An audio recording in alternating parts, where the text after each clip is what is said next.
ഈ നിയമസഭാ തെരഞ്ഞെടുപ്പിൽ ഒരു പൊന്മുട്ടിയിടുന്ന താറാവായിട്ടാണ് ശബരിമലയെ കോൺഗ്രസ് കാണുന്നത്. ഈ ശബരിമലയിലൂടെ കേരളത്തിൽ അധികാരത്തിൽ വരാൻ പറ്റുമെന്നാണ് കോൺഗ്രസ് പ്രതീക്ഷിക്കുന്നത്. അപ്പോൾ അതിനേൽക്കുന്ന വലിയ പ്രഹരമായിരിക്കും ഇത്. അപ്പം കോൺഗ്രസ്സുകാരൊക്കെ വലിയ ആശങ്കയിലാണെന്നാണ് ഞാൻ മനസ്സിലാക്കുന്നത്.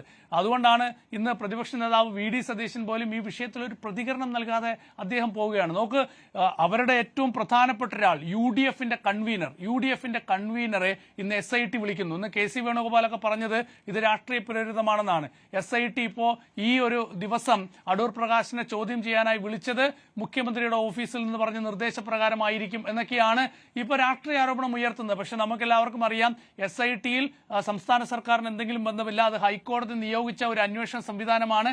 ഹൈക്കോടതി അത് നേരിട്ട് നിശ്ചയിച്ച ഉദ്യോഗസ്ഥരാണ് അതിനകത്തുള്ളത്.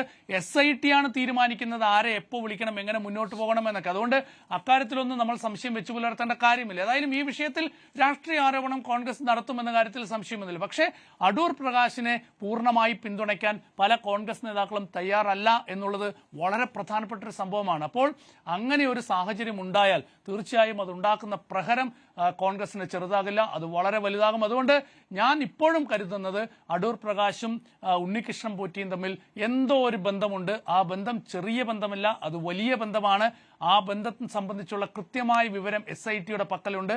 ആ സാഹചര്യത്തിലാണ് ഇന്ന് അടൂർ പ്രകാശിനെ ഇങ്ങനെ വിളിപ്പിച്ച് ചോദ്യം ചെയ്യുന്ന ഒരു നീക്കത്തിലേക്ക് SIT